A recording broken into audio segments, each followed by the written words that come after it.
Share market investment का काफी popular option बन चुका है। अब कोई सैलरीड पर्सन हो, बिजनेसमैन हो, पेंशनर हो या फिर स्टूडेंट ही क्यों ना हो, हर कोई शेयर मार्केट में इन्वेस्टमेंट करना चाहता है। बट शेयर मार्केट में फ्लक्चुएशंस भी काफी ज्यादा देखने को मिलती है और आजकल की ये जो ग्लोबल अनसर्टेनिटी चल रही है, वॉर की सिचुएशन चल रही है, इस वजह से शेयर मार्केट में काफी ज्यादा गिरावट भी देखने को मिली है और इस वजह से काफी सारे इन्वेस्टर्स पैनिक हो जाते हैं, टेंशन में आ जाते हैं। बट जो स्मार्ट इन्वेस्टर्स होते हैं वो इस गिरावट को अपॉर्चुनिटी के तौर पर देखते हैं और इस अपॉर्चुनिटी को यूज करके वो अपने टैक्स को काफी हद तक सेव कर लेते हैं, यहां तक कि नील भी कर लेते हैं। कैसे? टैक्स लॉस हार्वेस्टिंग के थ्रू। तो आज की इस वीडियो में हम टैक्स लॉस हार्वेस्टिंग के कॉन्सेप्ट को एकदम सिंपल लैंग्वेज में प्रैक्टिकल एग्जांपल के साथ डिस्कस करेंगे। बहुत ही इंपॉर्टेंट वीडियो है, लास्ट तक जरूर देखिएगा और वीडियो अच्छी लगे तो प्लीज वीडियो को लाइक जरूर कर दीजिएगा, शेयर कर दीजिएगा ज्यादा से ज्यादा। चैनल पर नए हैं, सब्सक्राइब नहीं किया है चैनल को तो प्लीज चैनल को सब्सक्राइब जरूर कर दीजिएगा। स्टार्ट करते हैं वीडियो को। लेट्स सपोज एक पर्सन है मिस्टर एक्स। ये एक सैलरीड पर्सन है, सैलरी से इनकम को अर्न करते हैं, इसके साथ ही ये शेयर मार्केट में भी इन्वेस्टमेंट करते हैं। अब फाइनेंशियल ईयर 25-26 में क्या होता है, इनको सैलरी से इनकम तो हो रही होती है, इसके साथ ही इनको शेयर मार्केट की इनकम भी होती है।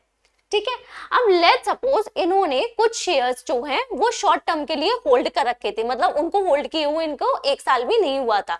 इसको ये फाइनेंशियल ईयर 25-26 में सेल कर देती है, जिस पर इनको गेन होता है 2 लाख रुपए। इसके अलावा इन्होंने कोई म्यूचुअल फंड्स भी होल्ड कर रखे थे जो कि इन्होंने काफी साल पहले होल्ड किए हुए थे। इन म्यूचुअल फंड्स को भी फाइनेंशियल ईयर 25-26 में सेल कर देती है, जिस पर इनको 3 लाख रुपए के कैपिटल गेन्स होते हैं। अब मिस्टर एक्स का फाइनेंशियल ईयर 25-26 में जब हम कैपिटल गेन टैक्स कैलकुलेट करेंगे तो वो कैसे होगा?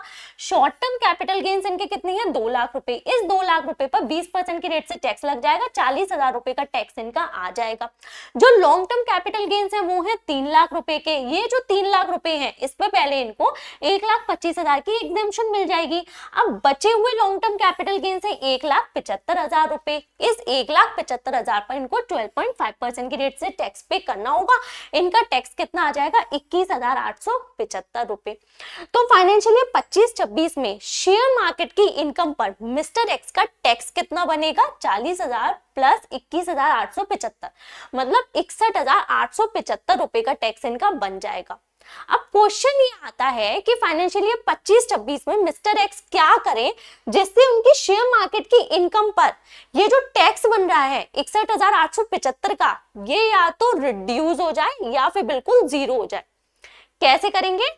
टैक्स लॉस हार्वेस्टिंग के थ्रू। अब ध्यान से समझिए मिस्टर एक्स को क्या करना होगा। मिस्टर एक्स को फाइनेंशियल ईयर 25-26 में ही अपना पोर्टफोलियो चेक करना होगा। इस पोर्टफोलियो में सबसे पहले ये उन शेयर्स को पिक करेंगे जो कि इन्होंने शॉर्ट टर्म के लिए होल्ड कर रखे हैं, मतलब उनको होल्ड किए हुए इनको अभी 1 साल से ज्यादा नहीं हुआ। उन शेयर्स पर अगर इनको कोई लॉस हो रहा है तो इनको क्या करना चाहिए? इमीडिएटली जो लॉस वाले शेयर्स हैं उनको इनको सेल कर देना चाहिए। जो शॉर्ट टर्म वाले शेयर्स हैं जब इनको वो लॉस में सेल करेंगे तो इनको क्या होगा? शॉर्ट टर्म कैपिटल लॉस हो जाएगा। अब ये जो शॉर्ट टर्म कैपिटल लॉस होगा सबसे ज्यादा इंपॉर्टेंट है अभी इस टाइम मिस्टर एक्स के लिए। क्यों?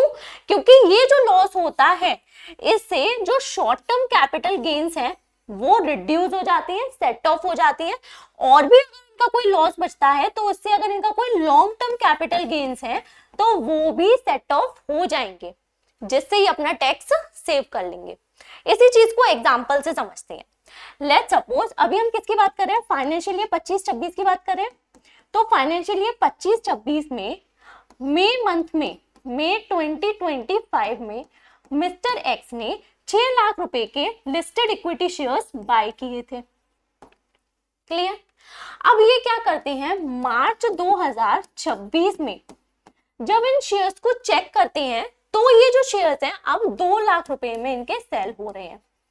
तो इससे क्या हो रहा है? इनको 4 लाख रुपए का कैपिटल लॉस जो है वो अराइज हो रहा है। और ये कैपिटल लॉस कैसा है? 1 साल से ज्यादा तो इन्होंने अभी होल्ड नहीं किया, तो ये इनका शॉर्ट टर्म कैपिटल लॉस है। अब मिस्टर एक्स को क्या करना चाहिए? मिस्टर एक्स को इमीडिएटली इन शेयर्स को 2 लाख रुपए में सेल कर देना चाहिए। जब मिस्टर एक्स इन शेयर्स को सेल कर देंगे तो उनकी बुक्स में 4 लाख रुपए का short term capital loss arise हो जाएगा।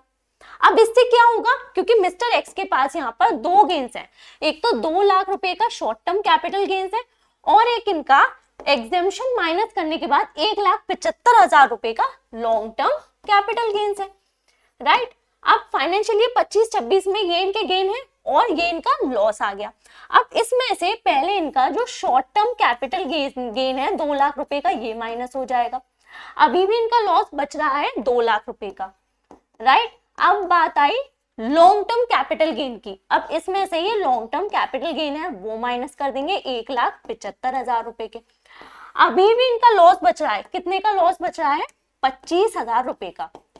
एक्स्ट्रा लॉस बुक हो गया, कोई दिक्कत की बात नहीं है।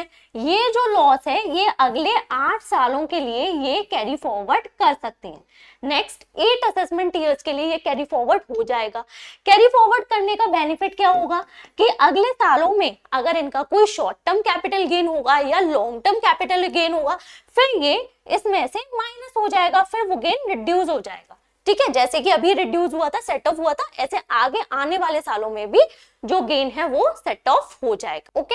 तो अब इससे क्या हुआ, जो 2 लाख पर टैक्स बन रहा था वो भी जीरो हो गया, 1,75,000 पे जो टैक्स बन रहा था वो जीरो हो गया, जो 61,000 समथिंग का टैक्स आ रहा था वो हमने जीरो कर दिया। अब क्या हो सकता है, लेट्स सपोज जब मिस्टर एक्स अपना पोर्टफोलियो चेक करती हैं तो ये जो 6 लाख के शेयर्स है वो इनके 4 लाख में बिक रहे होती हैं, कितने का लॉस हो रहा होता है, 2 लाख का।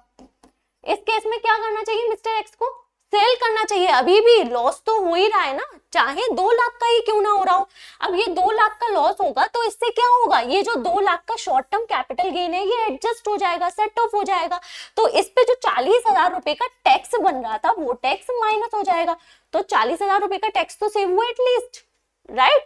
तो इस तरह से अगर आपका कोई लॉस बन रहा है तो आप उसको जरूर इमीडिएटली सेल कर दीजिए, लॉस को बुक कर लीजिए। वो जो लॉस है वो आपका जो गेन है उससे एडजस्ट हो जाएगा। नाउ नेक्स्ट केस ये भी हो सकता है कि मिस्टर एक्स के पोर्टफोलियो में कोई शॉर्ट टर्म कैपिटल लॉस हो ही ना।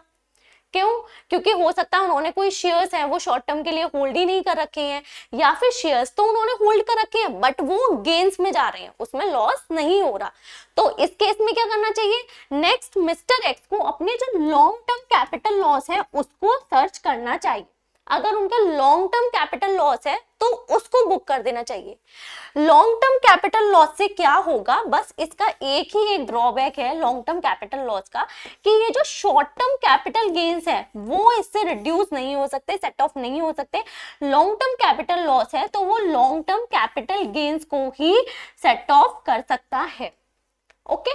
तो अगर मिस्टर एक्स का कोई लॉन्ग टर्म कैपिटल लॉस है तो शॉर्ट टर्म पर तो इनको सेम वे में टैक्स पे करना पड़ेगा, बट जो लॉन्ग टर्म कैपिटल गेन की इनकम है वो इनकी रिड्यूस हो जाएगी और उस पर जो टैक्स है वो इनका सेव हो जाएगा, ओके। तो आई होप इतनी चीज आपको क्लियर हो गई होगी। अब मिस्टर एक्स ने जिन शेयर्स को अभी सेल किया वो इन शेयर्स को लॉन्ग टर्म के लिए होल्ड करना चाहते थे, बट उनको ये सेल करना पड़ा क्योंकि उनको टैक्स प्लानिंग करनी थी, अपने टैक्स को रिड्यूस करना था। तो इस केस में मिस्टर एक्स अब क्या कर सकते हैं, नेक्स्ट डे इन शेयर्स को फिर से वो परचेज कर सकते हैं। तो इससे होगा क्या, जो सेम प्राइस पे तो वो परचेज नहीं कर पाएंगे, थोड़ा प्राइस फ्लक्चुएशन तो होगा बट ठीक है, इतना तो फ्लक्चुएशन चलता है।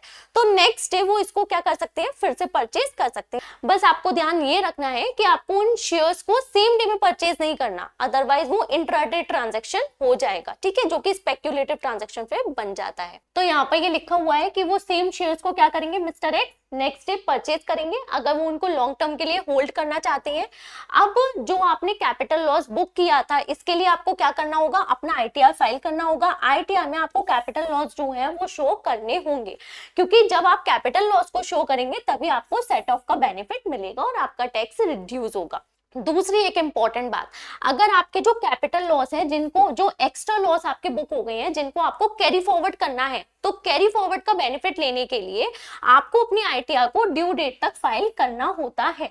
तो ड्यू डेट तक अगर आप आईटीआर फाइल करेंगे तो ही आप अपने लॉसेस को कैरी फॉरवर्ड कर सकते हैं। अगर आप ड्यू डेट के बाद आईटीआर फाइल करती हैं, बिलेटेड आईटीआर फाइल करती हैं या अपडेटेड आईटीआर फाइल करती हैं, उस केस में आप अपने लॉसेस को कैरी फॉरवर्ड नहीं कर सकते।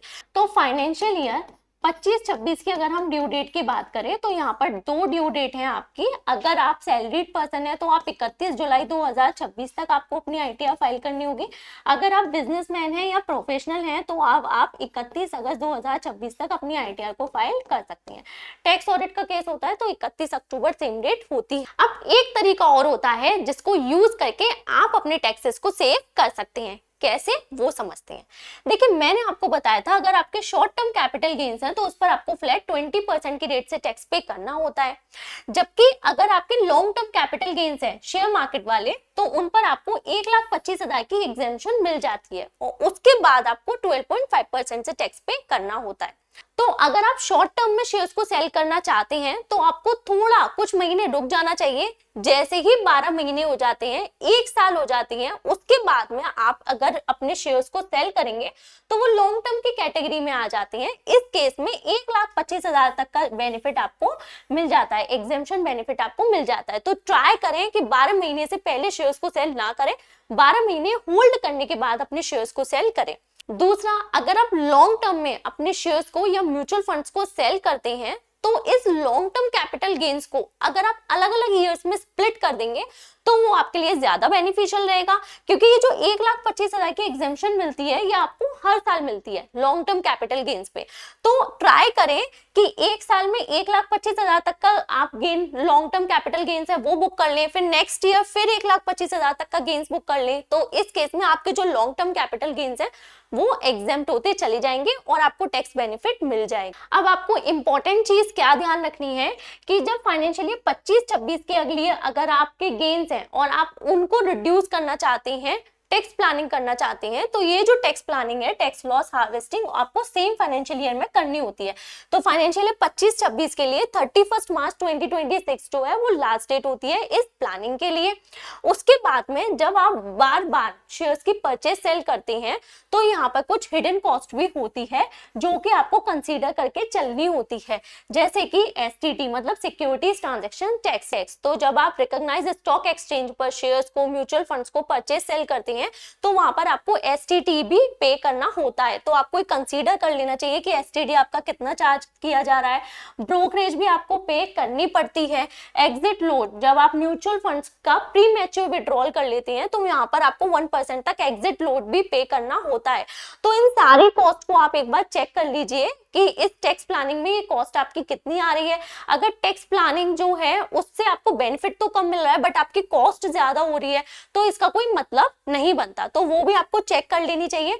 बट ये जो कॉस्ट है वो इतनी ज्यादा नहीं आती कि आपका हजारों रुपए का जो टैक्स है वो इसके सामने कम पड़ जाए, तो इतनी ज्यादा भी नहीं आती। फिर भी आपको पता होना चाहिए कि आपकी ये कॉस्ट भी है जो कि आपको कंसीडर करके चलनी चाहिए। ये जो टैक्स लॉस हार्वेस्टिंग है ये 100% लीगल है, तो इसमें इलीगल कुछ भी नहीं है। आप आराम से कर सकते हैं, आसानी से कर सकते हैं, कोई इश्यू इसमें नहीं आता। तो ये थी सारी वीडियो टैक्स लॉस हार्वेस्टिंग के बारे में, जिसको यूज करके आप अपने कैपिटल गेन्स टैक्स को सेव कर सकते हैं, इसको निल भी कर सकते हैं। तो वीडियो कैसी लगी कमेंट करके जरूर बताइए। वीडियो अच्छी लगी हो गाइस तो लाइक करना ना भूलिएगा, शेयर कर दीजिएगा ज्यादा से ज्यादा टेलीग्राम ग्रुप पे, व्हाट्सएप ग्रुप पे, और चैनल पर नए हैं, सब्सक्राइब नहीं किया है चैनल को तो प्लीज चैनल को सब्सक्राइब जरूर कर दीजिएगा। मिलते हैं नेक्स्ट वीडियो में। Thank you so much.